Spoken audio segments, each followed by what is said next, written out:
Have you ever wondered why your closest friendships still leave you feeling alone? Why the people who once felt like your soulmates now feel like strangers wearing familiar faces? Carl Jung warned us, not everyone in your life is who you think they are.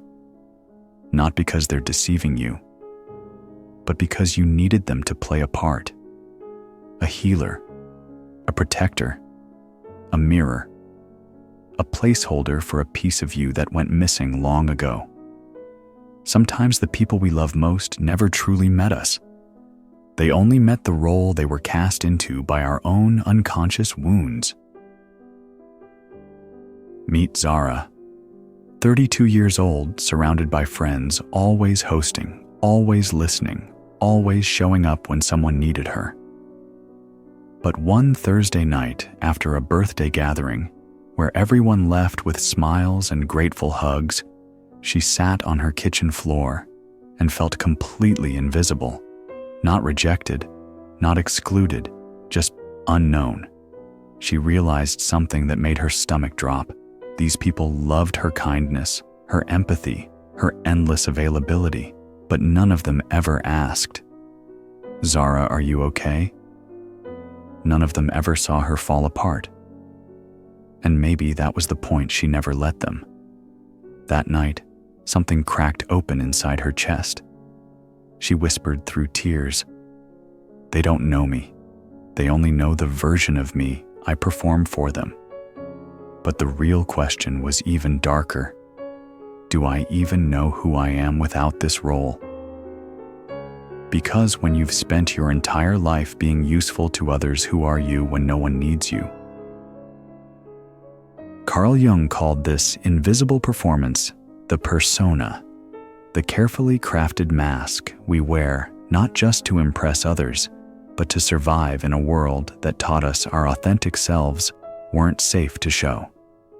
But the persona isn't just a mask you put on for work or social media.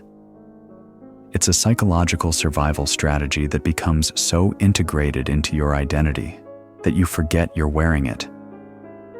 The role Zara played wasn't random. None of our roles are. She had learned it in childhood the way we all do, through 1,000 tiny moments that shaped her understanding of love, worth, and safety. At age 7, when her parents were fighting, and she learned that being the good girl who didn't cause problems made the house feel safer. At 12, when her best friend's parents divorced, and she discovered that listening without judgment made people feel less alone and made her feel important, needed essential. At 16, when she helped her depressed older sister through a crisis and felt for the first time truly useful, truly valuable. Be helpful and you'll be wanted. Be the listener and you'll be needed. Be the one who fixes things and you'll never be abandoned. Because if you're indispensable, you're safe.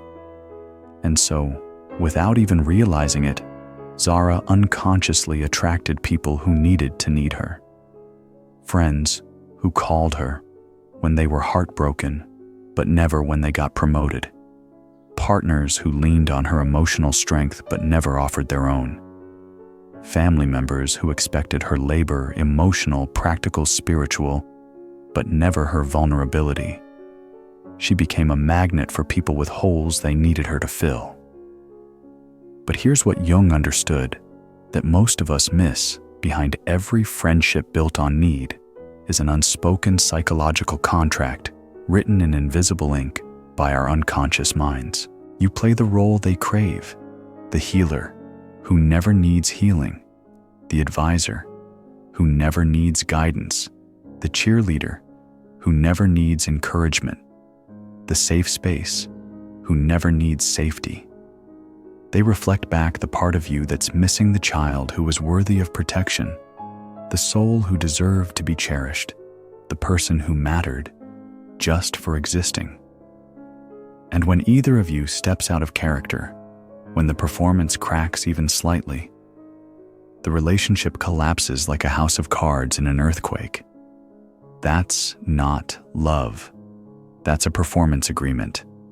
A mutual using that masquerades as connection that feels like intimacy, but is really just two people avoiding the terrifying work of being seen.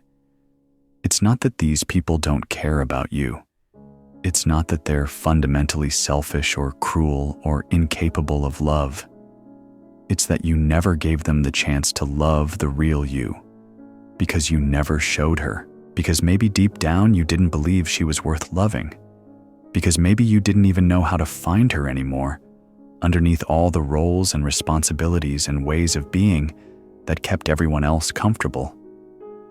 And maybe they never learned how to see past performances either, because they're wearing their own masks, playing their own roles, hiding their own authentic selves behind their own carefully crafted personas. Stop for a moment. Let this land. Think about your closest friendships right now. When was the last time you let someone see you completely overwhelmed without immediately trying to fix it or apologize for it? When was the last time you were selfish, confused, angry without rushing to make everyone feel better about your emotions? When was the last time you needed something from someone else without earning it first through service or achievement or being useful? Most of us learned early that our authentic selves, messy, needy, sometimes difficult, sometimes selfish, sometimes just gloriously and imperfectly human, weren't safe to show. So we developed what Jung called the adapted self, the version that gets approval, the version that keeps people close, the version that never rocks the boat or asks for too much or takes up too much space. But here's the psychological trap that Jung spent his life unraveling, and which lies at the core of Carl Jung's shadow theory. The more you perfect this performance, the lonelier you become, because you start to believe in the deepest part of your psyche that people love you for what you do not, who you are. You become addicted to being needed, because being needed feels like being loved. But it's not love, it's dependency. And dependency always comes with conditions. And eventually, you forget there's a difference between being useful and being valuable, between being needed and being wanted, between being appreciated and being loved.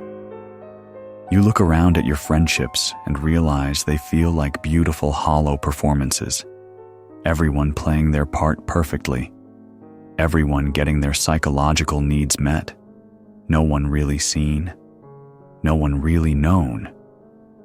You become a stranger to yourself, living in a world full of people who think they know you, but have never met the person underneath the performance. If this is hitting close to home, if your chest feels tight right now, if you're recognizing yourself in these words, pause here. Take a breath. This recognition isn't meant to destroy your relationships. It's meant to free you from the ones that were never real to begin with. Because Jung believed in something radical, that we could learn to love and be loved for who we actually are not, who we think we should be. That we could build relationships based on recognition, rather than need on authenticity, rather than performance. But first, we have to be willing to meet the parts of ourselves we've been hiding. We have to be willing to disappoint people. We have to be willing to discover who we are when we're not being useful. And that Jung knew is where the real journey begins. Here's the question Jung might ask you right now, the one that changes everything, the one that makes you see your entire relational history through a completely different lens. Who have you been using as a placeholder for your own missing self? Sit with that for a moment. Let it land in your body. Feel the resistance, the discomfort, the way your mind wants to skip past this question. Because this is where it gets uncomfortable. This is where we discover that most of our relationships aren't actually relationships at all. They're unconscious arrangements designed to avoid the terrifying work of knowing ourselves. That friend who always gives perfect advice, who seems to have their life figured out, who you call when you need clarity, were they filling in for the inner wisdom you never learned to trust? The parent voice you never developed, the confidence you never built. That partner who needed your constant reassurance, who couldn't make decisions without your input, who made you feel essential and important. Were they echoing the wounded child inside you, desperate to be chosen and cherished and seen as irreplaceable? That mentor figure you put on a pedestal, whose approval you chase like a drug, whose validation feels like sunlight. Were they the strong, wise parent you never had? The one who was supposed to see your potential and nurture it unconditionally? That friend who triggers your jealousy, who seems to effortlessly attract what you've always wanted, who makes you feel small just by existing?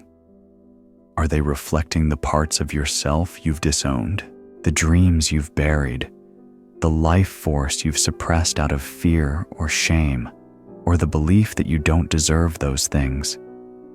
What if none of these people ever truly saw you? What if they were only ever mirroring your unconscious scripts, your unhealed wounds, your deepest psychological needs and fears? What if every relationship you've ever had was really a relationship with yourself played out through other people's bodies, other people's stories, other people's willingness to play a part in your unconscious psychological drama? Because here's what Jung discovered that shattered everything.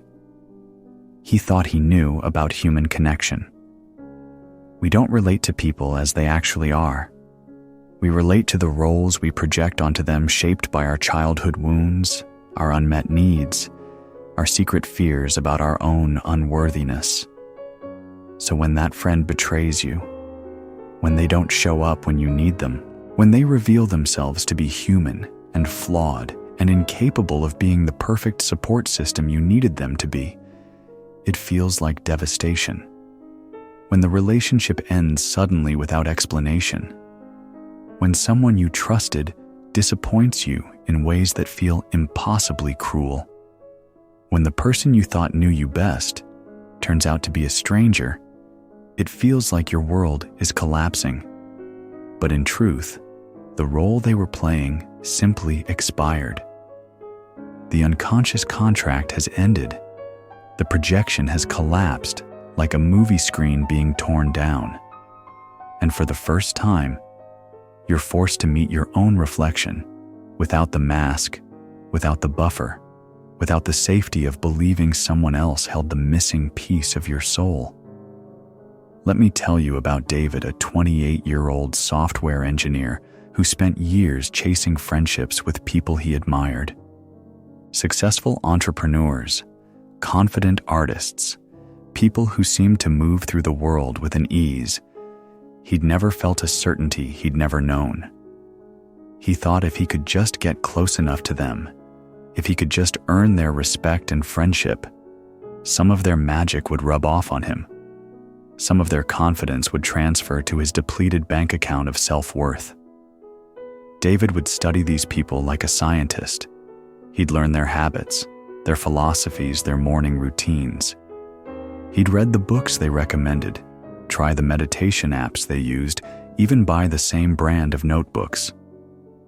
But one day, after yet another coffee with his friend Jake, a successful startup founder who seemed to have everything David wanted, David realized something that made him feel physically sick. I don't actually like this person. I don't even know this person. I don't know what makes him laugh when he's alone, what scares him at 3 a.m., what he regrets, what he misses about his childhood. I've been using Jake as a mirror for my own potential, but I've never actually gotten to know the real human behind the projection. I don't know his fears, his insecurities, his quiet moments of doubt. This friendship isn't built on connection. It's built on my own self-abandonment. I've been trying to become him instead of becoming myself. Every time Jake achieved something new instead of feeling inspired, David felt smaller. Every success story felt like evidence of his own inadequacy. The friendship that was supposed to lift him up was actually draining his life force because he was constantly comparing his inner experience to Jake's external image. David was using Jake as a stand-in for his own disowned power, his own creative potential, his own worthiness of success. But the projection was toxic. It kept him focused on what he lacked instead of what he could cultivate within himself. This is the moment when everything becomes clear. Most of your relationships aren't relationships at all. They're unconscious arrangements designed to avoid the terrifying work of actually knowing yourself. They're elaborate mirrors reflecting back your wounds, your fears, your disowned potential, your unlived life. And when the mirror breaks, you're left face to face with yourself. Carl Jung said it perfectly. Everything that irritates us about others can lead us to an understanding of ourselves. The friend who's always late, who never respects your time, who makes you feel unimportant. Maybe they're mirroring your own conflicted relationship with boundaries and self-respect. Maybe they're showing you how you treat yourself, always putting your own needs last, never prioritizing your own time. The one who never asks about your life, who makes every conversation about themselves, who seems incapable of holding space for your experience. Maybe they're showing you how you've learned to make yourself invisible, how you've trained people to overlook your needs by never expressing them clearly. The person who triggers your jealousy, who seems to have everything you want, who makes success look effortless. Maybe they're reflecting the parts of yourself you've abandoned, the dreams you've buried under layers of being realistic, the life force you've suppressed out of fear. The friend who's always in crisis, who drains your energy with endless drama, who seems to create chaos wherever they go. Maybe they're showing you the part of yourself that learned to equate chaos with love, crisis with connection, drama with being alive. The one who judges everything you do, who makes you feel like you're never enough, who seems impossible to please. Maybe they're reflecting your own inner critic, the voice that learned to tear you down before anyone else could. We're not angry at these people. We're angry at the mirror they're holding up. We're angry at what they're showing us about ourselves, about our patterns, about the ways we've learned to give our power away, to abandon ourselves, to settle for crumbs when we deserve the whole feast. And here's the most liberating truth Jung ever discovered: when you stop needing people to play roles for you, when you withdraw your projections and start seeing them as they actually are, you finally get to meet them as human beings. But first, you have to be willing to meet yourself, all of yourself, even the parts you've been running from your entire life, even the parts that are messy and confused and still figuring it out. Because the journey to real connection begins with the courage to be real. And being real means facing the truth about who you've been, why you've been hiding, and what you're actually afraid of. So what happened to Zara? Did she have some dramatic confrontation with all her friends? Did she send angry texts calling everyone out for using her? Did she burn her entire social life to the ground and start over from scratch? No. She did something much braver, much more difficult, much more revolutionary. She stopped performing. Not all at once. Not with fanfare or announcements or dramatic gestures. Just gradually, quietly, she started showing up as herself instead of as the role she thought everyone needed her to play. It started small.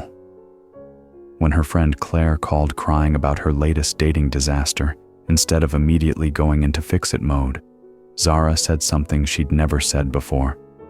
"That sounds really hard. I'm here to listen, but I don't have advice right now. I'm actually struggling with similar stuff myself." The silence on the other end was deafening. Claire had never heard Zara admit to struggling with anything. When another friend asked her to plan yet another group dinner, Zara felt the familiar pull to say yes, to be the one who made everything perfect for everyone else. Instead, she said, "I'm feeling pretty drained lately. Maybe someone else could take the lead this time." She started saying no when she was tired, even if it meant disappointing someone who was counting on her emotional labor. She let herself be vulnerable, messy, uncertain, sometimes angry, sometimes selfish, sometimes just gloriously, imperfectly human. When someone complained about their relationship, instead of becoming their unpaid therapist, she started sharing her own struggles. "I've been feeling disconnected from people lately too. It's confusing and lonely." She stopped rushing to fix other people's problems and started sitting with her own discomfort, her own questions, her own need to be held and supported for once. And slowly, predictably, like watching flowers wilt in fast forward, some friendships began to shift. Some people pulled away, not because they were bad people, but because they were only compatible with the performance, not the person underneath. It hurt. Of course it hurt. Watching relationships dissolve when you stop being who people need you to be feels like a special kind of death, like losing yourself and everyone else at the same time. Zara would lie awake some nights wondering if she was making a terrible mistake. Maybe being useful was better than being alone. Maybe performing love was better than risking no love at all. But something beautiful happened too. Something Jung predicted would happen when we stop abandoning ourselves for the comfort of others. The friends who stayed, they got curious. When Zara sent a voice message crying about feeling lost in her career, instead of pretending everything was fine, her friend Emma didn't offer advice, or try to fix her or change the subject. She came over with groceries and sat on Zara's couch while she cried. "I've never seen this side of you," Emma said quietly. "Thank you for letting me in. I've been waiting for you to be real with me for years." And that moment, sitting in Zara's living room, both of them quiet and real, and slightly broken open, was more intimate than all the dinner parties Zara had hosted, all the advice she'd given, all the emotional labor she'd provided over the years. Because finally, Zara wasn't being loved for what she gave. She was being loved for what she allowed to be witnessed.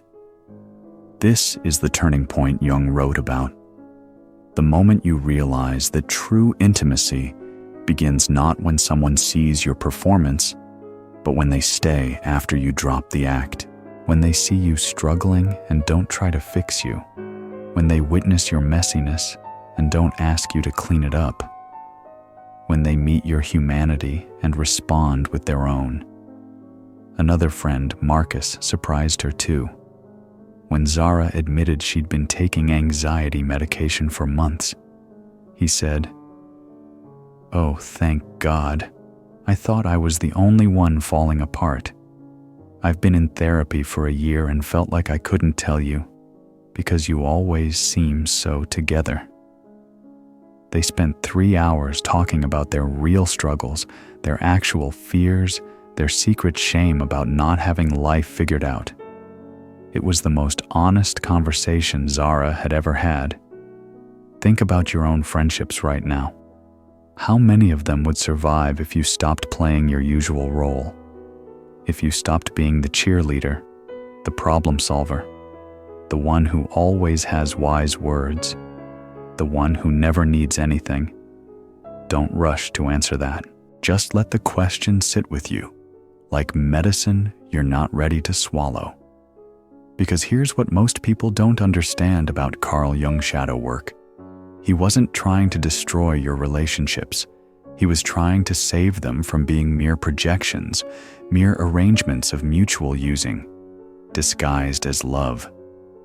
When you stop needing someone to be your healer, you might discover they're actually funny, creative, vulnerable in ways you never noticed, because you were too busy casting them in a role.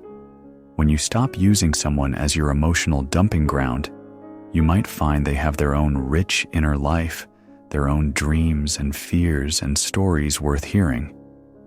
When you stop casting someone as your competitor, you might find they're lonely too, struggling with the same fears that keep you awake at night. When you withdraw the projection of perfect person, you get to meet the beautiful, flawed human underneath who's been carrying their own secret wounds, their own shame, their own longing to be seen and accepted exactly as they are. But this requires something. Most of us were never taught: the ability to be with people without needing them to complete you, to fix you, to fill the empty spaces inside you that only you can fill. To love them for who they are, not who you need them to be. To offer your authentic self, scared, imperfect, still figuring it out, and trust that's enough. To build relationships based on mutual recognition rather than mutual need, on authentic connection rather than unconscious contracts. And here's the secret. Jung discovered, the people who matter, the people who are capable of real love, will not only stay when you stop performing, they'll thank you for giving them permission to be real too. Because everyone is performing. Everyone is hiding. Everyone is secretly hoping for the courage to drop the act and be seen for who they really are. So how do you actually do this? How do you step out of the performance and into real relationship without destroying everything you've built? How do you learn to be yourself when you're not even sure who that is anymore? When you've been playing roles for so long that you've forgotten which parts are costume and which parts are skin. You begin with what Jung called withdrawing projections, not with blame or confrontation, but with gentle, curious awareness. This is the first movement of Carl Jung's shadow work, turning inward to reclaim the pieces of yourself you've scattered across the people you once needed to become whole. You start noticing when someone feels essential to your emotional survival, when the thought of losing them makes you panic, when you find yourself walking on eggshells to keep them happy, and you ask, what part of me are they reflecting? What am I trying to get from them that I need to give to myself? You pause when you feel abandoned or betrayed, and instead of immediately blaming the other person, you wonder, was I really known in this relationship, or just well-liked for the service I provided? Was I loved for who I am or for what I did? You learn to sit with the discomfort of being real, even when it means fewer people applaud your existence, even when it means some relationships don't survive your authenticity, because here's what Jung knew that changes everything. Most of us were taught how to be useful, how to earn love through performance and service and being what others needed. Few of us were ever taught how to simply exist and be worthy of love just for being ourselves. But being loved for who you are requires being willing to be known, and being known means showing up as you are tired, confused, sometimes selfish, sometimes struggling, sometimes not having answers, not as you think you should be. This doesn't mean being thoughtless or cruel. It doesn't mean dumping all your problems on everyone around you, or using authenticity as an excuse to be inconsiderate or demanding. It means being honest about your limits without elaborate justifications. I can't help you with this today, instead of inventing complex excuses about why you're unavailable.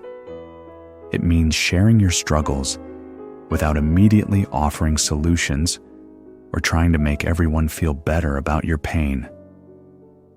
I'm going through something difficult right now, without rushing to add, but don't worry about me, I'll figure it out.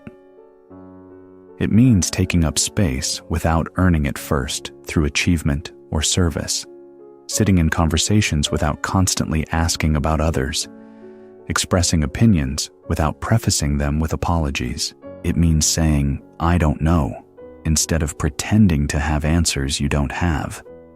It means letting people see you need things too.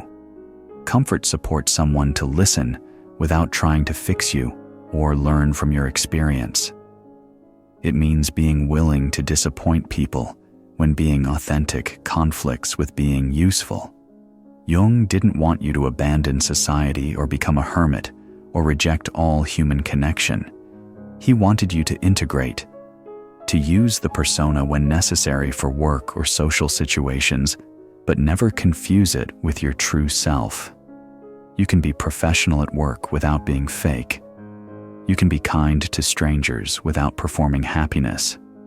You can navigate social situations without abandoning your authentic needs and feelings.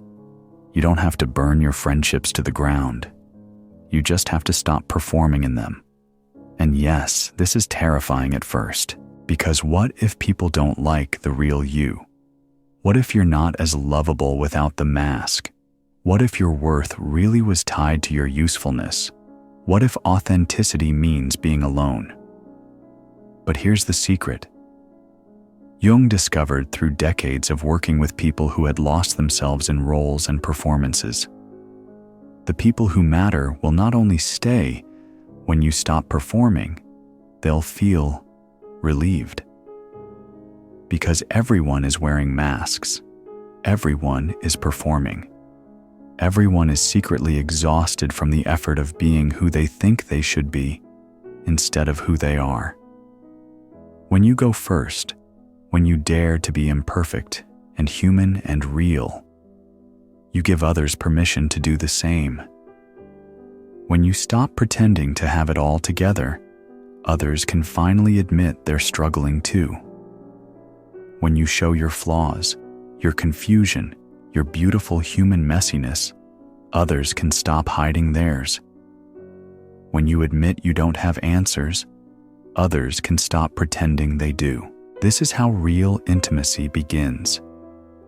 Not through perfection, but through the shared courage to be imperfect together. Not through having all the answers, but through being willing to sit in the questions together. Not through being useful, but through being real.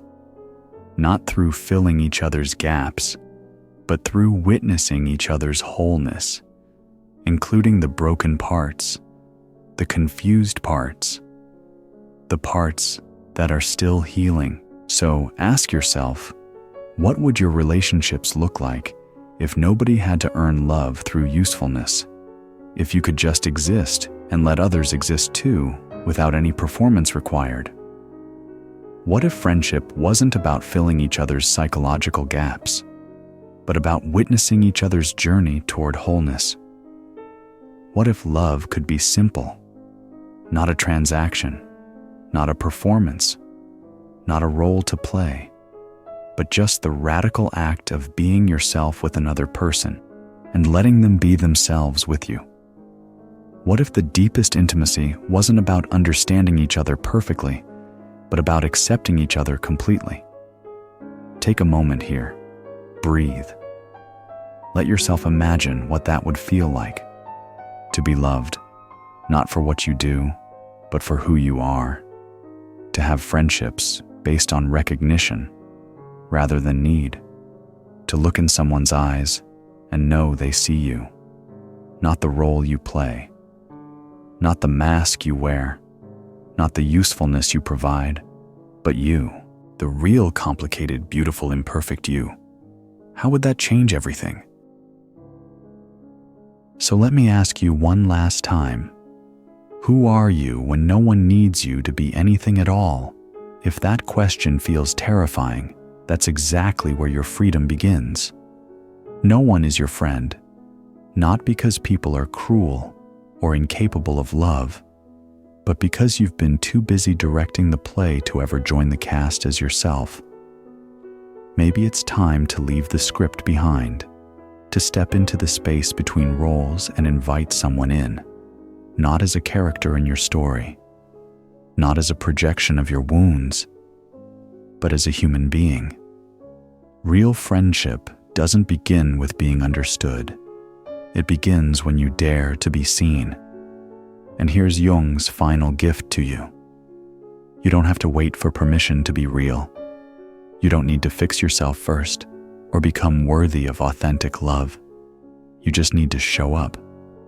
Messy, uncertain, perfectly imperfect. Because the right people aren't waiting for your performance to end so they can leave. They're waiting for it to end so they can finally meet you. If this resonated with you, don't just hit like and scroll away. Pause, breathe, and ask yourself, who have I never let see the real me? And if you're ready for the most radical act of all, let that person be you first. The journey home to yourself begins with a single terrifying, beautiful step, showing up as you are. Not as you think you should be, not as others need you to be, just as you are. And trusting, that's enough, because it always has been.